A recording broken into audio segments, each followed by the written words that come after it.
पूरब उगए पश्चिम अथवा भखे पौन के फूल, ताहू को राहु ग्रह से मानुष काहेक भूल।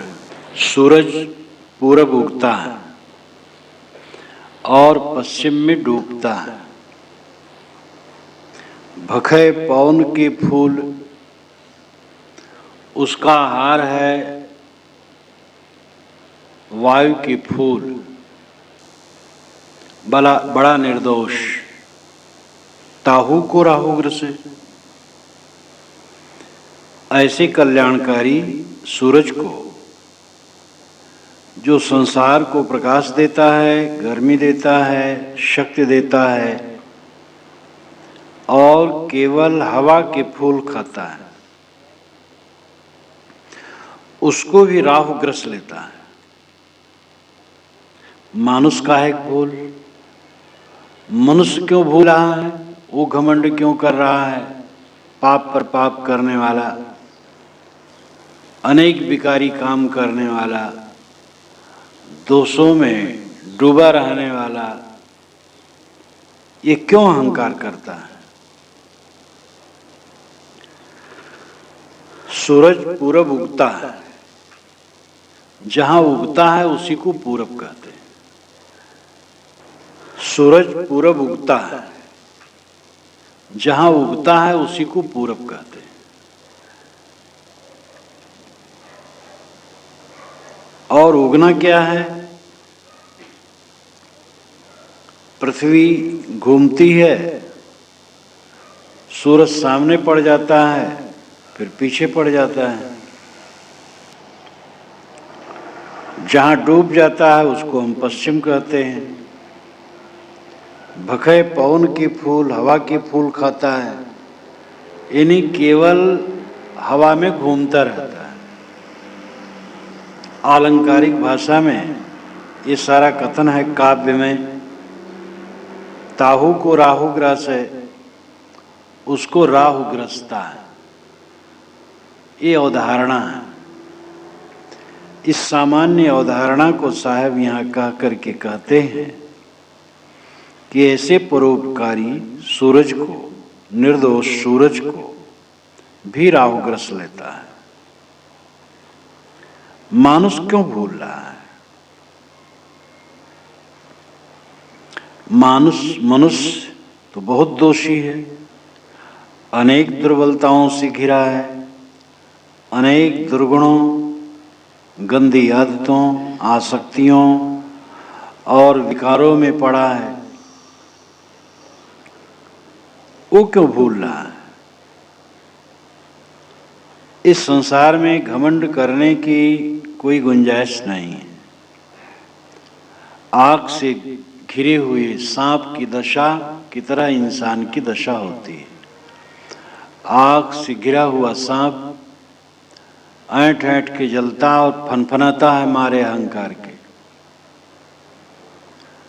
और जल जाता है। वैसे आदमी अहंकार में जलता है और अहंकार भी किए रहता और जलता भी। यहाँ पर अहंकार करने के लिए कोई गुंजाइश नहीं है। सब कुछ क्षणभंगुर है। विनाश के चपेट में आदमी क्षण ही में भूलुंठित हो जाता है और उसके प्राण पखेरु उड़ जाते हैं। नैनन आगे मन बसे, पलक पलक करे दौर। तीन लोक मन भूप है, मन पूजा सब ठौर। नेत्रों के आगे मन बसता है और पलक पलक मन दौड़ करता है। तीन लोक में मन ही भूप है, राजा है। मन पूजा सब ठौर, सब जगह मन की पूजा होती है। नैनन के मन वसे, पांच ज्ञानेंद्रियां, आंख, नाक, कान, जीव, चाम। नेत्र बहुत प्रबल है। दूर से देख करके ही मन विकारी हो सकता है। गंदे दृश्य, विकार उत्पन्न करने वाले दृश्य देख करके आदमी का मन क्षोभित हो जाता है। शब्द भी इसी प्रकार हैं। दूर से शब्द सुन करके मन मलिन हो जाता है। अन्य 3 इंद्रियां हैं, उसमें नाक है। गंध की आसक्ति बहुत कम लोगों को होती है। जिनको होती है उसके बिना चैन नहीं रहता। एक सज्जन कहते थे कि रात में जब तक मैं इत्र नहीं छिड़क लेता हूं अपने कपड़े में, तब तक मुझे नींद नहीं लगती। तो जिनको आसक्ति हो जाती है गंध की, वो भी परेशान रहते हैं। लेकिन गंध की आसक्ति वाले बहुत कम लोग हैं। स्पर्श और रस ये भयंकर विकार उत्पन्न करने वाले हैं। स्पर्श जिसमें मैथुन क्रिया मुख्य है, और रस जो जिह्वा का स्वाद है। लेकिन ये स्पर्श से ही विकार उत्पन्न करते हैं, दूर से नहीं। लेकिन रूप दूर से ही देख करके विकार उत्पन्न होता है, और शब्द दूर से ही सुन करके विकार उत्पन्न होता है। रूप और शब्द आंख और कान के द्वारा रूप और शब्द का जो ग्रहण है, इसका परिणाम ज्यादा दूरगामी होता है, अथवा ये दूर से ही ग्रहण हो जाते हैं। काम और रस यानी मैथुन क्रिया और जिह्वा का स्वाद, ये दोनों का संबंध है। रसासक्ति का जो त्याग नहीं कर सकता, वो कामासक्ति का त्याग नहीं कर सकता है। रसासक्ति का त्याग कामासक्ति के त्याग के लिए आवश्यक है। रसासक्ति एक आदत है। अब आदत से रहित रहना मानो जिंदगी नहीं, ऐसा लगता है। एक लड़की एक लड़के में पारस्परिक मोह हो गया, तो एक दूसरे से अलग करना उनको प्राण संकट देना। वह समझते कौन जिंदगी है। फिर अपने प्यारे से प्रीतम से हट करके कौन जिंदगी, मान लिया और हट जाए, मन का मोह मिट जाए, फिर एक दूसरे के बिना बड़े आराम से रहते हैं। ऐसा भी देखा जाता है, 2 नवयुवक मित्रता कर लेते हैं, एक दूसरे को देखे बिना रह नहीं पाते हैं। भावुकता होती कुछ दिन में, फिर इतना हो जाता है एक दूसरे से मिलना ही नहीं चाहते। ये दिल्लगी है, दुनिया एक दिल्लगी है। दिल लगा लिया बस, और कुछ नहीं। रस की आसक्ति का त्याग साधक को करना चाहिए, तभी स्पर्श की आसक्ति का त्याग होगा। जो रस की आसक्ति में रहेगा वो काम की आसक्ति नहीं त्याग सकता है। सद्गुरु यहाँ पर नेत्र के रूप के विषय को लेकर के कहते हैं, नैनन आगे मन बसे। नेत्रों के आगे मन बसता है। देखे और खिंच गए, पलक पलक करे दौर। ये मन पल पल दौर करता है देख देख कर। 3 लोक मन भूप है। 3 लोक मतलब त्रिगुणी जीव, सदरजतम अथवा पृथ्वी, अंतरिक्ष और पाताल। पृथ्वी, अंतरिक्ष और पाताल कहने का भी अर्थ है विश्व की समग्रता। सभी प्राणियों के बीच में मन राजा बना बैठा है। मन पूजा सब ठौर, जहां देखो मन की पूजा हो रही है। तंबाकू घिस करके, चूना में मिला करके, थाप लगा करके, झाड़ के बड़े कायदे से ओठ में बड़े प्रेम से रख रहे हैं। सुगनी सूंघ रहे हैं, सिगरेट सुरक रहे हैं, बीड़ी सुरक रहे हैं, सिगार और कॉफी, कोको, चाय के आदती लोग चाय के बिना नहीं रह पाते। और शराब की तो बात ही अलग है। शराब पी करके नाली में गिरे बिना आनंद नहीं उनको। सब जगह मन की पूजा हो रही है, सब मन की पूजा है। जिसके बिना जीवन न चले वो मन की पूजा नहीं। अन्न, वस्त्र, औषध, आवास, ये सब शरीर रक्षण के लिए जरूरी है, ये ठीक है। और जहाँ तक नशा का सेवन है, मैथुन, नशा, नाच रंग, विषय विलास की चीजें, फिल्म, ये सब मन की पूजा है। साहब कहते सब जगह मन की पूजा हो रही है, आत्मा की पूजा लोग नहीं कर रहे हैं, आत्म शांति नहीं ले रहे हैं, अपने को बेच रहे हैं। आदमी अपने लक्ष्य से एकदम भटक जाता है। इंद्रियों को चंचल किए रहना आदमी को जीवन लगता है। इंद्रियों की चंचलता छोड़ करके स्थिर होने में लगता है कि हम हैं ही नहीं, मेरा कोई महत्व ही नहीं रहा। इंद्रियों को चंचल करो, उद्वेग आए, अशांति आए, तब जिंदगी, ये उल्टी बुद्धि का लक्षण है। लेकिन असली जीवन है इंद्रियां शांत हो, मन शांत हो, सुबह सर्वम परवशम दुखम सर्वम आत्मवशम सुखम। परवस्था ही सब प्रकार दुख है, आत्म सुवस्था ही सब प्रकार सुख है।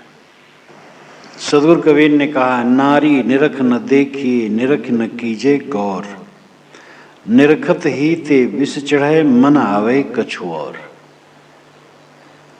पुरुष को चाहिए कि स्त्री को निरख के न देखे, आंख गड़ा के न देखे। सहज दृष्टि गई है तो नम्र कर ले। गृहस्थ को चाहिए पर स्त्री को ऐसा न देखे। साधु को चाहिए स्त्री मात्र को न देखे, निरख करके न देखे। सामने पड़ गई तो नेत्र नीचे कर ले। निरखत ही ते विष चढ़े, आंख गड़ा के देखोगे तो विष चढ़ेगा तुम्हारे मन में। मन आवे कछु और, फिर मन में कुछ और बात आई, जिससे मन मलिन हो क्या फायदा है। इसलिए अविवाहित को और साधु को स्त्री मात्र से परहेज, और गृहस्थ स्त्री पुरुष को पर स्त्री पुरुष से परहेज। अपने में भी लंपटता का त्याग। एक दो संतान हो जाने पर पूर्ण ब्रह्मचारी बन जाना चाहिए, इसमें ही सुख है।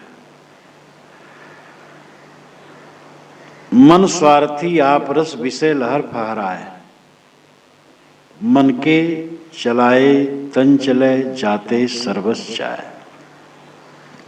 मन स्वार्थी, स्वार्थी का मतलब खुदगर्ज।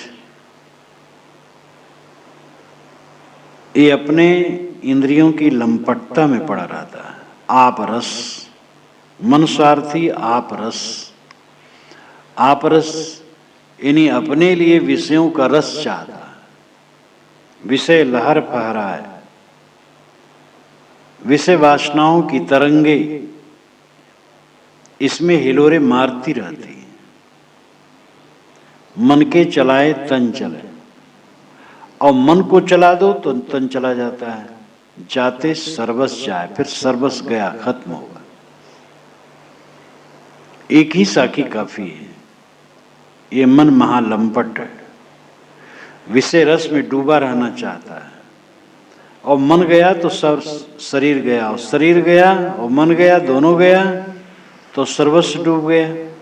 इसलिए साधक को बड़ी सावधानी की जरूरत है। गृहस्थ विरक्त दो श्रेणियां, दोनों को शांति प्रिय, सुख प्रिय।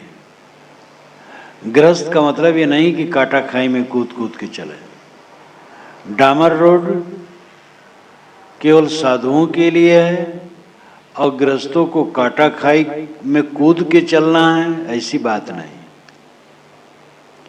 दाल भात साधु खाएं और गृहस्थ पैरा खाएंगे, ऐसी बात नहीं।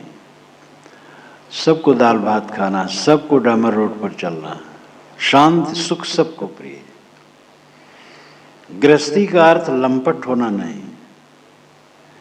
इस संसार में कुछ ऐसे होते हैं जो अपनी इंद्रियों पर पूर्ण संयम कर लेते हैं,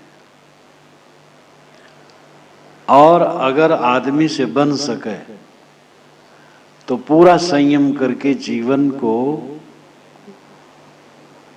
एकदम संयम से बिताना चाहिए, फंसना नहीं चाहिए। लड़का है तो कहीं लड़के में न फंसे, और लड़की है तो कहीं लड़का में न फंसे। असंग जीवन रखे, स्वस्थ जीवन रखे, सुखी जीवन रखे। जिससे बन सके ऐसा करे। ऐसा बहुत कम लोगों से बन पाता है। बाकी लोगों को चाहिए कि वह समय आने पर विवाह करें। जब पढ़ लिख लें, धंधा करने लगें, पैसा कमाने लगें, अपने कदमों पर खड़े हो जाएं, तो वह अपनी योग्यता के अनुसार शादी कर लें, और शादी करके विवाह करके परस्पर में विवेक से रहें। विवाह का अर्थ है विशेष तरह वहन करना। विवाह, विविशेषण, वाह वहन करना, विशेष ढंग से दूसरे को निभाना। स्त्री है तो पुरुष को, पुरुष है तो स्त्री को विशेष ढंग से निभाना, अच्छी तरह से निभाना, ये विवाह है। मन स्मृति में आया है कि स्त्री पुरुष का यही धर्म है कि वह अर्थ, धर्म और काम में एक दूसरे से अलग न हो। धन संयुक्त समझे, पुरुष न समझ ले कि मेरा ही धन है, पत्नी नहीं। पुरुष बाहर काम करता है, पत्नी घर में काम करती है। और धर्म, धर्म के कार्य में दोनों सम्मिलित रहे। और काम, काम में भी अलग ना हो। ये नहीं कि पुरुष है तो कहीं पराई स्त्री में फंसा है, और स्त्री है तो पराई पुरुष में फंसी है। बहुत गलत है। अपने में रहे। और फिर विवेक करें कि इससे क्या मिलता है। एक बार नहीं, दो बार नहीं, 10 बार नहीं, अनेक बार देख चुके हो। काम भोग में तुम विह्वल हुए हो, मलिन हुए हो, शक्तिहत हुए हो, पश्चाताप किए हो। एक बार ठगावे 52 वीर कहावे, बार बार ठगावे गप्पू नाथ कहावे। गप्पू नाथ कब तक बनते रहोगे? इसलिए संयमित हो। 1-2 संतान हो जाएं, संयमित हो। घटाओ तृष्णा को, घटाओ वासना को, और इस प्रकार संयमित होते होते संयमित हो जाओ। गृहस्थी में इसीलिए प्रवेश किए हो कि तुम एकदम अपने को नहीं रोक सकते थे, तो अब तो देख लिए उसको। छीणता के सिवा कुछ नहीं, मलिनता के सिवा। इसलिए अपने आप को संभालो, संयम से रहो।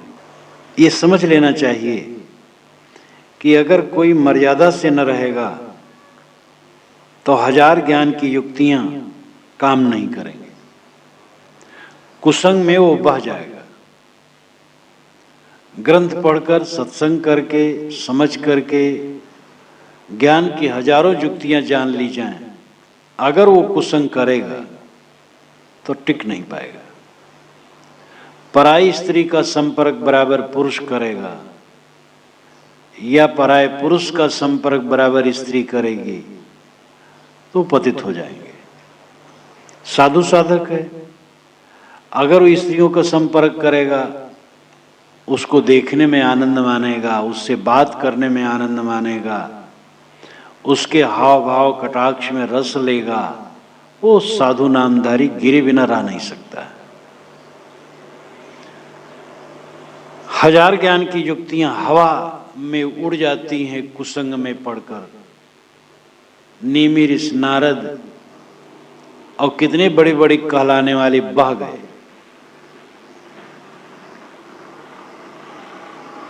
इसलिए साधक को परहेजगारी की जरूरत है। आजकल तो स्त्री पुरुष का अभेद बर्ताव करना ये प्रगतिशील संस्कृत मानी जा रही है। जो पढ़े लिखे लंपट और धनी हैं वे तो ये कहने लगे हैं कि विवाह प्रथा निरर्थक, इसको समाप्त करना चाहिए, क्योंकि कामी को एक स्त्री में संतोष नहीं और कामिनी को एक पुरुष में संतोष नहीं, तो चाहते विवाह प्रथा टूट जाए, जिससे जानवर की तरह हम लोग छुट्टा हो जाए। लेकिन जानवर में प्राकृतिक संयम है, वह अपनी ऋतु आने पर गर्भाधान के लिए संयोग करते हैं, बाकी साथ साथ रहते भी बिल्कुल निर्विकारी रहते हैं। अब आदमी तो ऐसा पतित है कि इस तरह से रहने लगे तो तन मन से इतना नष्ट होगा कि उसकी दुर्गति हो जाएगी। इसलिए मर्यादा की महती आवश्यकता है, विवाह प्रथा की महती आवश्यकता है। विवाह वही न करें जो पूर्ण रूप से अपने आप को जीवन भर संयम में रख सके, बाकी मर्यादा से रहे। इसलिए स्त्री पुरुष कोई भी हो, जो कल्याण चाहे वो अपने मन पर सावधान रहे, मन का कुचिंतन न होने दे। कुचिंतन छेद है। पहले स्मरण आता है, स्मरण में प्रियता होती है, प्रियता से विकार होता है, विकार से विनाश होता है। स्मरण मात्र में कुछ दोष नहीं रहता है।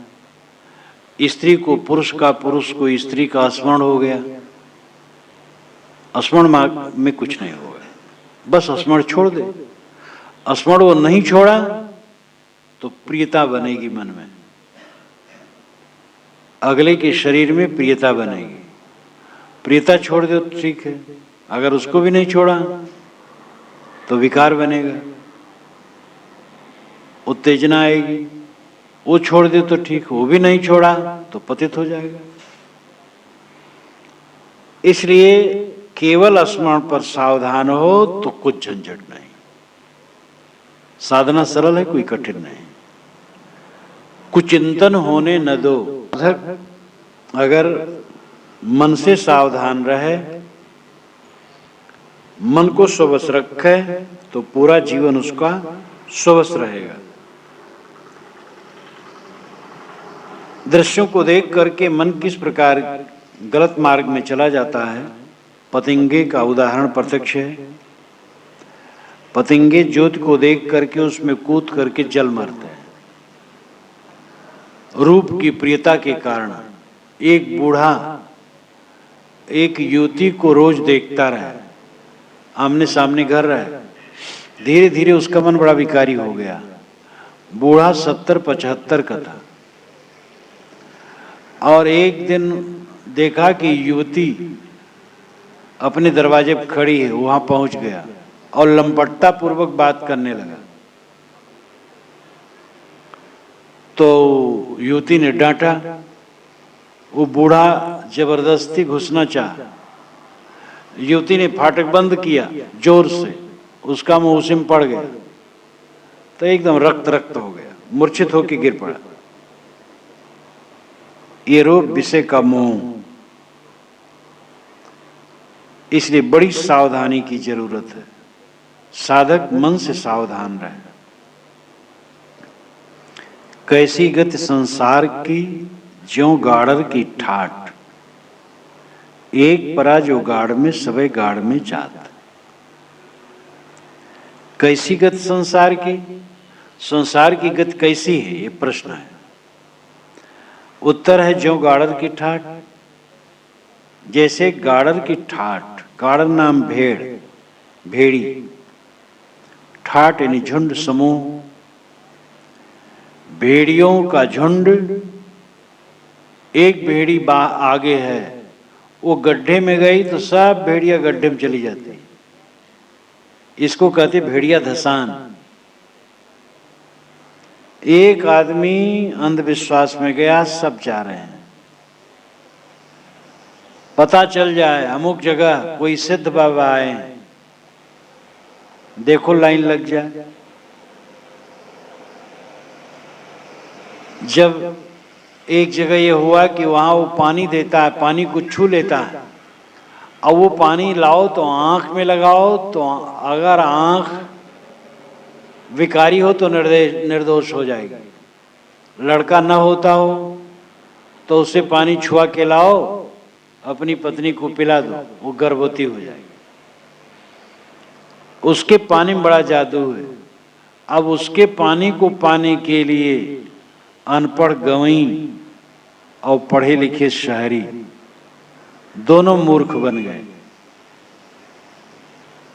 चपरासी और जज, इंजीनियर और प्रोफेसर और डॉक्टर और राजनेता और हल जोता और गाय चराने वाला, इन सब में कोई फर्क नहीं। सब में विवेकी होते हैं और सब में मूढ़ होते हैं। गाय चराने वाला भी विवेकी होता है, हल चलाने वाला भी विवेकी होता है और मूढ़ भी होता है। जज, वकील, इंजीनियर, प्रोफेसर, डॉक्टर विवेकी भी होते हैं, ऐसे भी होते जो मूढ़ होते हैं। दुआ, ताबीज, गुल्ली, जंतर मंतर तंत्र करने वाले ये पढ़े लिखे लोग कम नहीं। जो बड़े बड़े धूर्त हैं तंत्र मंत्र करने वाले, उनकी दुकान पढ़े लिखे लोगों में चलती। और जितने पठित लोग हैं और विवेक नहीं है, वे लट्टू हो जाते हैं। तांत्रिक, सोखा, बैगा, नाउत, ओझा, फलित ज्योतिषी, ये सब समाज को मूर्ख बनाने के लिए लगे रहते हैं। धूर्त और मूर्ख, धूर्त जो ठगे, मूर्ख जो ठगा जाए। चालाक, कुछ चालाक लोग धूर्तता करते हैं, बाकी पढ़ मूर्ख उनके पीछे पड़े रहते हैं। तो भेड़िया धसान, एक गया, दूसरा गया, तीसरा गया। एक सज्जन बैठे, वो बस मिट्टी ऐसे देने लगे। अब मिट्टी के पीछे इतनी भीड़ हुई कि हजार हजार किलोमीटर से लोग आने लगे, इतना प्रचार हो गया। तो उनके मित्र जो बहुत दूर थे शहर में, वे पता पाए तो आए। वहां पहुंचे तो भीड़ बड़ी थी। देहात था लेकिन वहां पर खूब गाड़ियां जाने लगी थी। तो गए और उनको मिले तो वे बेचारे जरा लज्जित हो गए। उनका अभिन्न मित्र आया है 1000 किलोमीटर दूर से। उन्होंने कहा, भाई कैसे आप सब कर रहे हैं, ये सब सच है? तो वे मुस्कुराए और हाथ पकड़ लिए, अलग ले गए। कहे ये सब सच होता तो मैं अपना रोग न दूर कर पाता। उनको श्वेत कुष्ठ था, तो कि मेरे शरीर में उजला उजला सब है, गर्मी बहुत होती है, मैं अपना ठीक कर लेता। ये सब कुछ नहीं, दुनिया मूर्ख है, तो मैं मूर्ख बना रहा हूं। और एक पैसा वो नहीं लेता था, कुछ नहीं लेता था, इसलिए और उसके त्याग की महिमा थी। लेकिन उसके नीचे बात ये थी कि उसके 3 लड़के जो वहां होटल खोल दिए थे और रोज हजारों रुपए की आमदनी थी। तो वो कह रहा था जब तक चलेगा चलेगा, नहीं तोड़ देंगे, क्या करेंगे। तो दुनिया के लोग ऐसे मूर्ख हो जाते हैं कि हवा उड़ जाए, रिद्ध सिद्ध देने वाले कोई आए हैं तो पढ़ सब टूट पड़ते। तो साहब कहते हैं, कैसी गति संसार की ज्यों गाड़र की ठाट। संसार की कैसी गति है? जैसे भेड़िया धसान, भेड़ी की भीड़। एक परा जो गाड़ में, सभी गाड़ में जाते। एक गड्ढे में भेड़ी पड़ी, सब भेड़िया गड्ढे में चली जाती। कुछ विद्वान पाठांतर मानते हैं, कैसी गति संसार की, काशी गति संसार की, काशी गति संसार की, जो गाड़र की ठाठ। काशी में मरने से गति होती है, मोक्ष होता है, ऐसा जो मानना है वो भेड़ियों का ठाठ है, भेड़ियों की भीड़ और कुछ नहीं। काशी में मरने से मोक्ष कैसे हो जाएगा? मोक्ष तो वासना का त्याग है। जो जिंदगी में निर्वासनिक है वो मुक्त है। इस जिंदगी में रहते रहते जिसके मन में चिंता, फिक्र, विकलता, उद्वेग, अशांत, क्षोभ नहीं, वो मुक्त है। और जो मुक्त है आज, शरीर छूट जाएगा तब भी मुक्त है। जियत न तरे मुए का तरी हो, जीते जो न तरे। इसलिए जीवित में जो मुक्त है वही मरने पर मुक्त होगा। काशी उसी मरने से कोई मुक्त नहीं होगा। मुक्ति की धारणा, मर करके मुक्ति की धारणा प्रथम है प्रयाग में।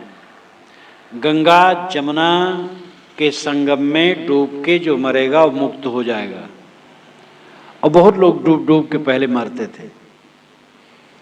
इसके बाद ये धारणा काशी में गई, काशी में जो मरेगा वो मुक्त हो जाएगा। तो काशी में तो बहुत तेज हो गई, वो अभी भी है। बूढ़े बूढ़े वहां मरने आते हैं। गंगा में नाव का खरीद लेते हैं, ले लेते हैं किराए पर, और कितने तो वहीं पर कुछ ऊपर से कपड़ा उपड़ा डाल करके बना लेते हैं झोपड़ी जैसी, उसी में पड़े रहते हैं। उनके बच्चे इत्यादि सब रक्षा में रहते हैं। मरने के लिए आते हैं, वो गंगा के बीच में नाव का लिए वहीं पड़े रहते हैं मरने के लिए। और मर गए तो फूंक फाक के चले जाते हैं। तो काशीगत संसार की, काशी में मरने से मोक्ष होगा। साहब कहते हैं भेड़िया धसान है। अरे जब तुम्हारे मन में विवेक विचार होगा, मन निर्मल होगा तो मोक्ष है। एक परा जोगाड़ में सबे गाड़ में जात, मार्ग तो कठिन है वहां कोई मत जाओ। गए ते बहुरे नहीं कुशल कहे को आओ। साहब कहते हैं ये भेड़िया धसान का मार्ग तो कठिन है, दुखदायी, वहां कोई मत जाओ। भेड़िया धसान में कोई मत पड़ो, विवेकवान बनो। गए ते बहुरे नहीं, जो उसमें गए वो बहुरे नहीं। बहुरे नाम फिर से कल्याण मार्ग में नहीं है। कुशल कहे को आओ, कौन कुशल कहे? भेड़िया धसान का मार्ग कठिन मार्ग है, दुखदायी मार्ग है, गलत मार्ग है। विवेकी बनना चाहिए। भेड़िया धसान का मार्ग कठिन मार्ग है, दुखदायी मार्ग है, गलत मार्ग है। विवेकी बनना चाहिए। सुनी सुनाई बातों में उलझना न चाहिए।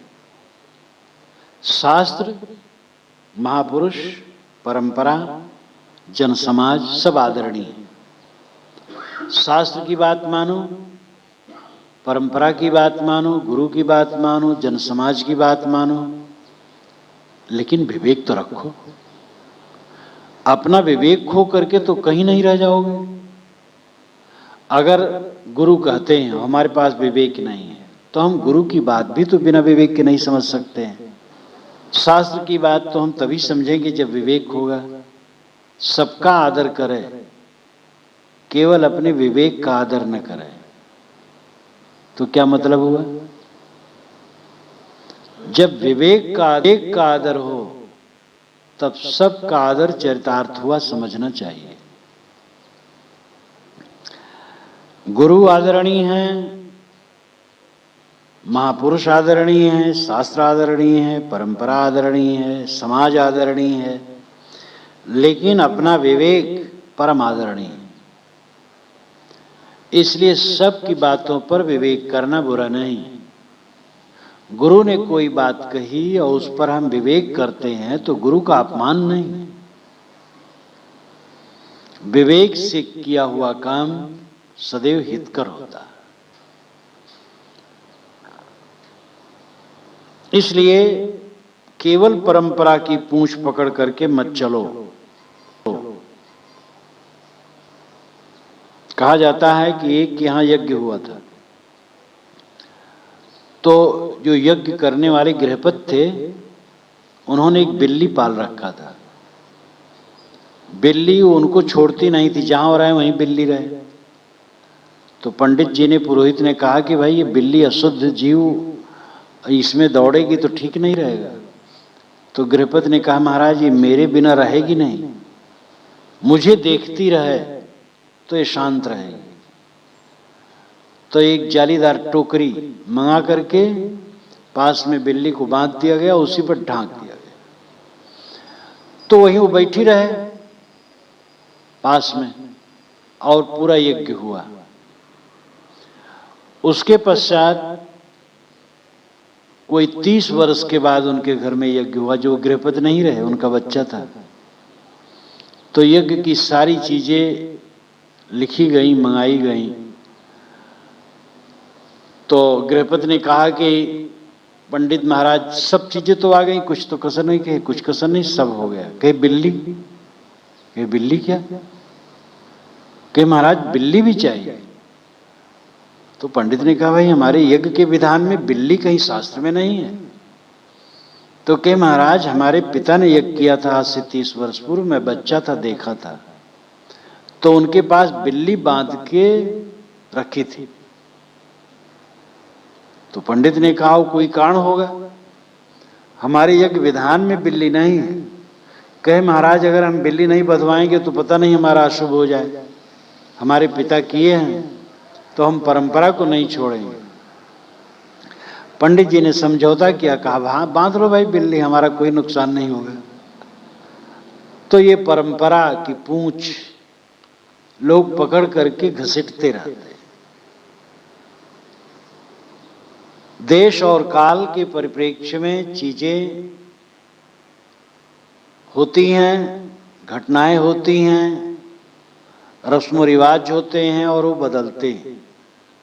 इसलिए आदमी को मजबूत पकड़ करके बैठे नहीं रहना चाहिए। दद्दा देखो बिनसन हारा, जस देखो तस करो विचारा। साहब कहते हैं सब कुछ बिनसने वाला है, इसलिए जैसा देखो विचार करो, पूंछ पकड़ के बैठे न रहो।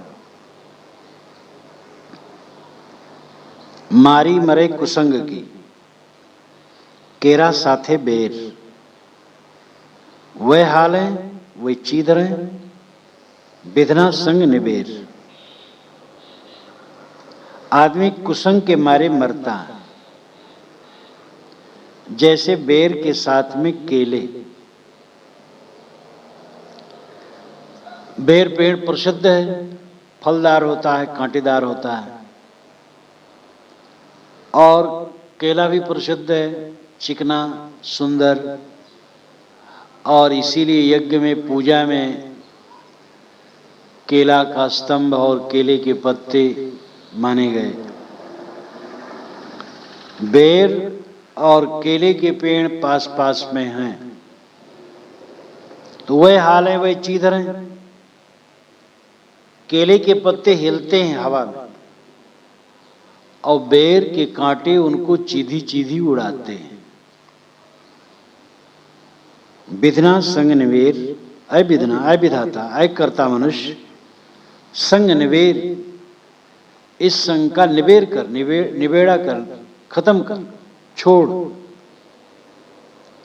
अन्योक्त अलंकार में साहब कहते हैं जो बताना चाहते उसका नाम नहीं लेते हैं, अन्योक्त अलंकार में अपनी सारी बातें कह जाते हैं। मारी मरे कुसंग की, कुसंग के मारे मनुष्य मरता है, जैसे केला के साथ में बेर लगे। कुसंग अगर आप करेंगे तो आज नहीं कल खराब होंगे। एक ने एक से कहा कि ये बताओ किसके साथ बैठते हैं, तो मैं बता दूं वो कैसे हैं। गलत लोगों के पास बैठने उठने से अपना भी आदमी धीरे धीरे गलत हो जाता है। गृहस्थ लोग कहते हैं अवध क्षेत्र में कहावत, चार बियाहे आकर चार बियाहे धाकर। अगर अच्छे कुल परिवार में, सुसभ्य परिवार में 4 शादियां कर ली जाए अपनी लड़की या लड़के की, अच्छे घराने में जहां सुसभ्यता है, अच्छे आचार विचार हैं, अच्छी रहनी है, ऐसे लोगों में 4 शादियां कर ली जाएं तो आदमी बड़ा गिना जाने लगता है। और 4 शादियां ऐसी जगह कर ली जो लटे लोग हैं, गंदे लोग हैं, खराब आचरण के लोग हैं, तो धाकर हो गया। आकर और धाकर, आकर नाम श्रेष्ठ, धाकर नाम खराब। तो गजेड़ी, भंगेड़ी, शराबी, कबाबी, दुर्व्यसनी, दुर्गुणी, कामी, कुचाली, लंपट के पास बैठोगे तो धीरे धीरे वही सीखोगे। विवेकवान, विचारवान, ज्ञानी, सदाचारी, संयमी के पास बैठोगे तो धीरे धीरे वही गुण आएंगे। आग के पास बैठोगे गर्मी मिलेगी, पानी के पास बैठोगे ठंडकता मिलेगी, स्वाभाविक है। जिन लोगों के बीच में अरे कौन जानता है मरने के बाद क्या होता है, खाओ पियो मौज करो, जिंदगी इसीलिए मिली है, और घर में पैसा नहीं तो कर्ज ले लो, मरने के बाद कौन देता है। ये बात बराबर सुनते रहो, मन खराब हो जाएगा। पर स्त्री चर्चा बराबर सुनते रहो, मन खराब हो जाएगा। इसलिए कुसंगत जहर से भी भयंकर है। धूप में तपी बालुका धूप से भी अधिक गर्म होती है। धूप की गर्मी सही हो जाती है और धूप में तपी हुई बालुका की गर्मी सही नहीं होती। दुर्गुण जितना दुखदाई उससे ज्यादा दोषी दुखदाई है, क्योंकि दोषी समझा बुझा करके बेवकूफ बनाता है। इसलिए कभी कुसंग नहीं करना चाहिए। एक लड़का एक खराब व्यक्ति के साथ बैठने लगा, पिता बारंबार समझाया, वो नहीं माने। कहे पिताजी मैं कोई गलत नहीं करता हूँ, खाली मित्रता हो गई, बैठ लेता हूँ। एक दिन कहा बेटा कोयला लाओ, लाया। कहाँ रखूं पिताजी? रखे रहो हाथ में। पिताजी कब तक हाथ में रखे रहो? अच्छा रख दो। तुम्हारे हाथ में दाग क्यों लग गया? कोयला पकड़ने से। तुम्हारे गाल में भी दाग लग गया है। उसने कहा उंगली लग गई होगी। पिता ने कहा तुम्हारे कपड़े में भी कालिख लगा है। कहे हाथ वहां भी लग गया होगा। पिता ने कहा बेटा आग नहीं थी कोयले में इसलिए जला नहीं, किंतु दाग तो लग गए। गलत न करोगे तब तक जलोगे तो नहीं, लेकिन खराब संगत में बैठ रहे हो तो लोगों की दृष्टि में खराब हो जाओगे। शराब की दुकान पर कोई एक गिलासा दूध पिए तो भी लोग दूर से समझेंगे शराब पी रहा है। इसलिए कभी भी गलत संगत में न बैठे। गलत संगत महाविष है। साहब कहते मारी मरे कुसंग की केरा साथे बैर। बैर के साथ में केले की चीधियां उड़ती हैं। ऐसे कुसंग में पड़ करके आदमी विनष्ट होता है। हरहट गाय का भी उदाहरण है। हरिहाई गाय, हरहट गाय। एक हरहट गाय, चंचल गाय किसी के फसल में जाए खाए, तो एक सीधी सादी गाय रहा है, वो मैदान में चरे। उससे उसने कहा तुम क्या यहाँ जमीन में मुंह घिस रही हो? मैं जाती हूँ बस थोड़े समय में गप्फा मार लेती हूँ, पेट भर जाता है, और तुम दिन भर घिसती रहती हो यहाँ, आओ हमारे साथ चलो। उसने कहा नहीं वो डंडे से मारेगा खेत वाला, तो हम क्या करेंगे? अरे क्या मारेगा, जब तक वो आएगा तब तक भाग निकलेंगे। तो समझाया बुझाया और वो गई। अब दोनों चलने लगी। तो जो हरहट गाय रहा है वो दो कौर खाए तो ऊपर देख ले कि मालिक आता है कि नहीं, और जो सीधी सादी रहा है वहां चलने लगी, ऊपर देखे ही नहीं, सरल चित्त। इतने में आ गया किसान, तो हरहट गाय तो भागी और सीधी गाय खूब पीटी गई। कुसंग में पड़ करके ही दशा होती है। केरा तबहि न चेतिया, जब ढिग लागी बेर। अब के चेते क्या भया, जब काटन लीना घेर। केरा तबहि न चेतिया, केला तभी नहीं चेता जब उसके पास में बेर के वृक्ष लगे थे। तभी चेत जाना चाहिए था और बेर के पेड़ को, पौधे को उखाड़ के फेंक देना चाहिए था। अब के चेते क्या भया जब काटन लेने घेर, अब कांटे चारों तरफ से घेर लिए और पत्ते की चीधी उड़ रही है, अब क्या चेतोगे। साहब कहते हैं कि आदमी पहले सावधान नहीं हुआ जब कुसंग का आवरण पड़ने लगा, अब कुसंग से ढक गया, पतित हो गया, तो क्या चेतेगा। कुसंग का जब आवरण आने लगता है तभी आदमी को सावधान होना चाहिए। बर्फानी जगह में कोई जाए तो बर्फ का नशा चढ़ने लगता है, कोई बर्फानी जगह में बैठ जाए और बैठा रह जाए तो उठ नहीं पाएगा, फिर जमी जाएगा। इसलिए बर्फानी जगह में कभी अवसर पड़े तो वहां जल्दी निकलना चाहिए। कुसंग ऐसे है, पुरुष है तो स्त्रियों की संगत, स्त्री है तो पुरुष की संगत में कहीं पड़ जाए, जल्दी से वहां से भागे।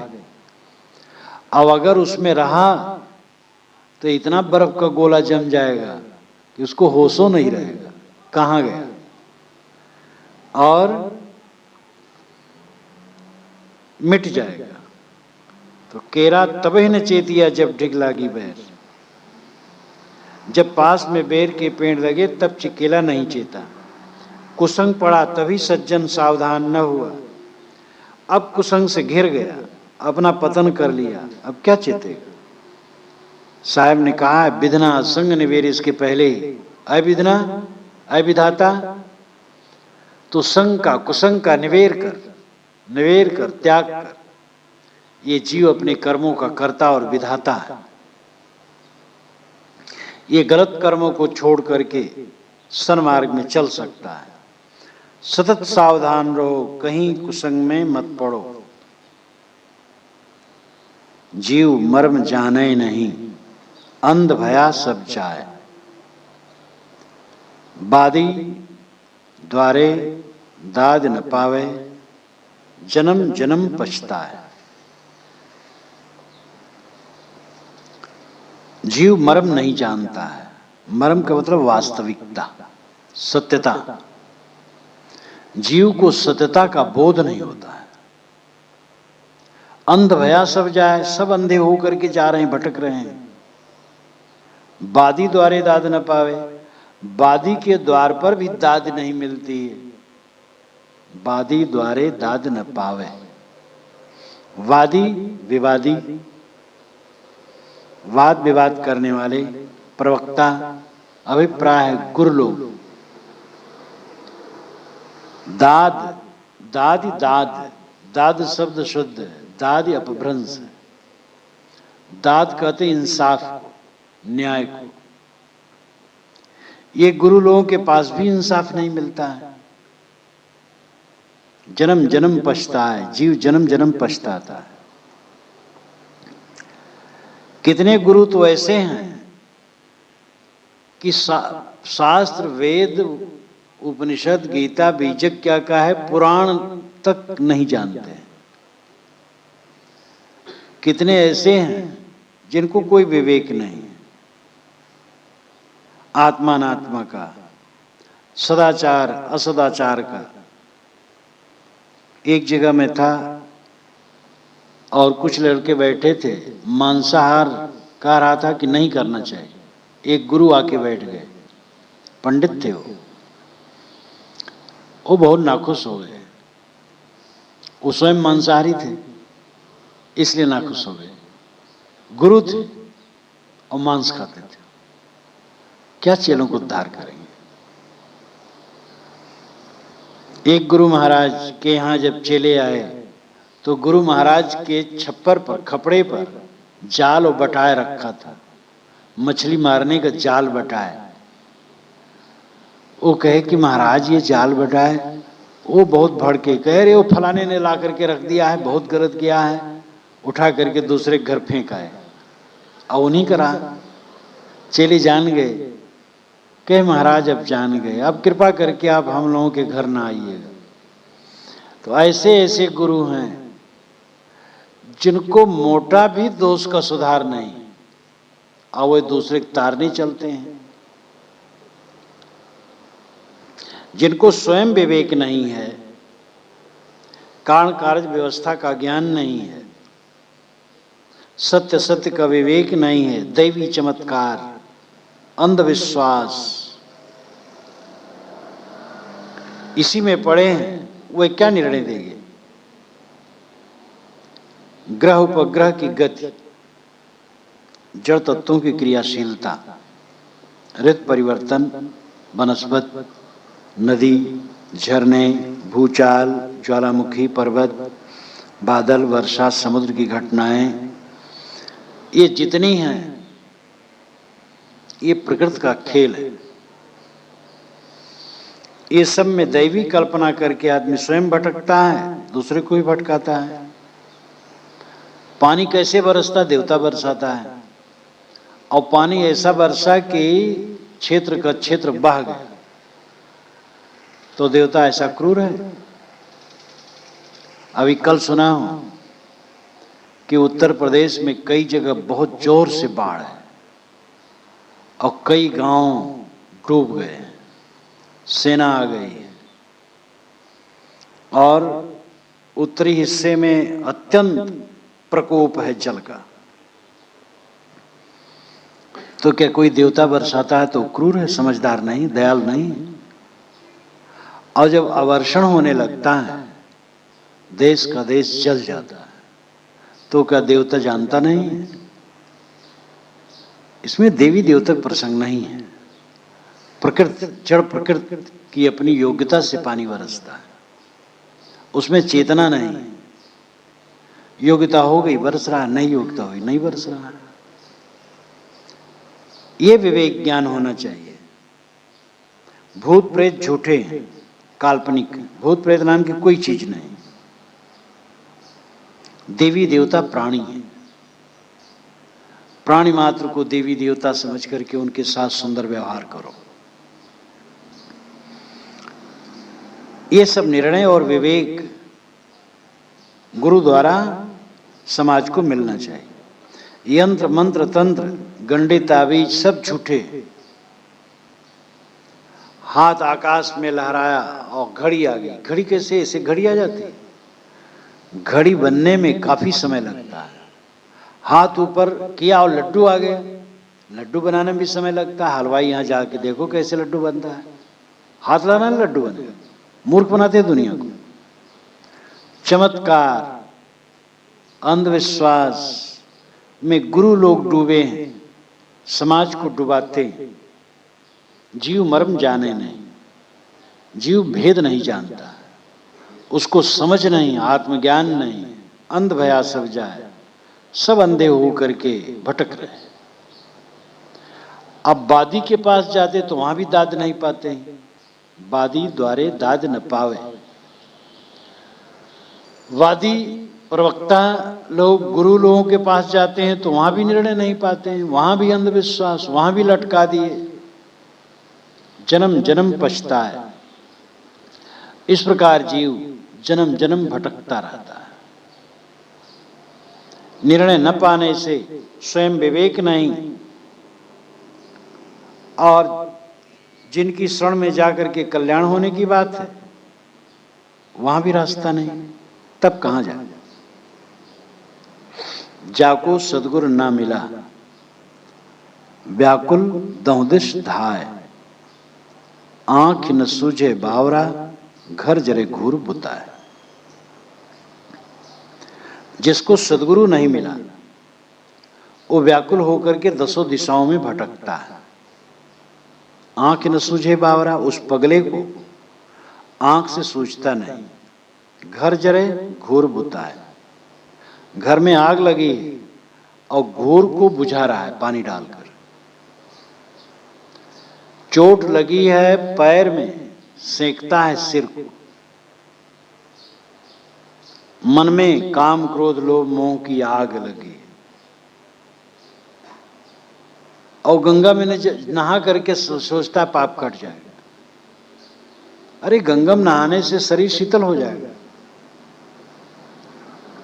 और इलाहाबाद के गंगा की दशा तो ऐसी है कि इसका गंगा का पानी तो उठा के नहरों में डाल दिया गया है और शहरों का नरक इसमें डाल दिया गया। तो गंगा को तो और खराब कर डाला गया। पानी में नहाने से मन का काम, क्रोध, लोभ, मोह कैसे दूर हो जाएगा? मन की आग कैसे बुझ जाएगी? पेटी में कपड़ा भर के और पेटी के ऊपर साबुन पानी लगाए तो कपड़ा कैसे धुल जाएगा? तो घर जरे घूर बुताए, जाको सदगुरु न मिला। गुरु और सदगुरु में अंतर है। प्रथम गुरु माता पिता है, फिर नाल छीनने वाली दाई है, कान छेदने वाला है, विद्या पढ़ाने वाला, एक एक विद्या पढ़ाने वाला एक एक गुरु है। जिंदगी में गुरुओं की कोई गणना नहीं हो सकती। मंत्र देने वाला, राम नाम मंत्र, कोई मंत्र देने वाला गुरु है। सदगुरु वह है जहां बोध होता है और जहां पर फिर कोई भ्रांति नहीं रह जाती, जिसका आचरण पक्का है और ज्ञान पक्का है, ऐसा सदगुरु होता है। ज्ञान की बात जानता है लेकिन रहनी नहीं है तो भी पक्का सदगुरु नहीं। रहनी दिव्य है और ज्ञान दिव्य है, वो सदगुरु है। ऐसे सदगुरु के मिलने पर सारी भ्रांतियां कर दी हैं और चित्त की आग बुझती है। गुरु के बाद गुरु किया जा सकता है, सदगुरु के बाद सदगुरु नहीं। आत्मज्ञान के लिए, आत्मस्थित के लिए जब हमें सदगुरु की शरण मिल गई और सदगुरु द्वारा पूरा बोध हो गया तो अब और सदगुरु की जरूरत नहीं, वहां पूरा हो गया। लेकिन जिसको सदगुरु नहीं मिला वो व्याकुल होकर के, परेशान होकर के दसों दिशाओं में भटकता है।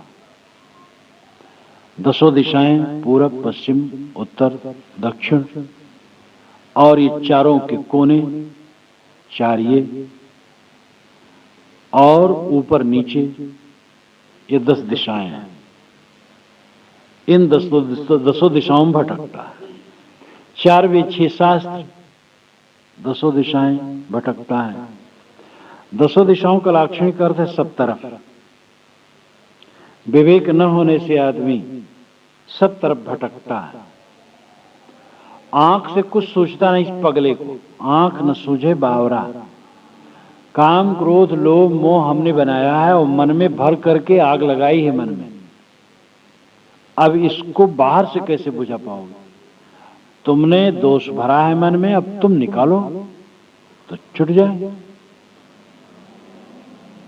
ये समझ लो, तुम्हारी जिम्मेदारी है। सारे दोष तुम हृदय में भरे हो और तुम्हीं को निकालना पड़ेगा। गुरु केवल निर्देश करेगा। कोई भगवान भवानी तुम्हारे दोष को निकाल नहीं सकते। तुम भरे हो, तुम्हें निकालना, एक वैज्ञानिक तथ्य। लेकिन पगले को आंख से तो दिखाई नहीं देता, विवेक तो है नहीं। घर में आग लगी है, घूर बुझाता है। दवाई कहीं करना चाहिए, कहीं करता है। पाठ बैठा दिया, पूजा बैठा दिया। अरे पूजा पाठ होने दो, ठीक है, तुम्हारे मन की शीतलता न होगी। एक धनी आदमी ने खूब दुराचार करके एक बड़ा मंदिर बनवा दिया, लेकिन उनकी जलन, उनकी परेशानी, गृह कलह और मानसिक असंतोष। एक पंडित से पूछे कि महाराज ये सब मैंने कर दिया लेकिन मुझे शांति नहीं मिली। कहे भाई ये सब कर दिए तो तुम्हारी प्रशंसा हो रही कि मंदिर बनवाए, बस हो गया फल।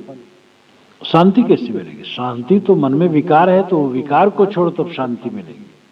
उन्होंने सही राय दी। घर में आग लगी है, घूर बुताते हैं। मन में आग लगी, मन के दोषों को निकालते नहीं, बाहर से टंट घंट में पड़े हैं, तो सच्चे सदगुरु की शरण में जाओ। जहां रोग है वहां औषधि करो। मन इंद्रियों को विकारी बनाए, उसको ठीक करो। इसी से कल्याण है।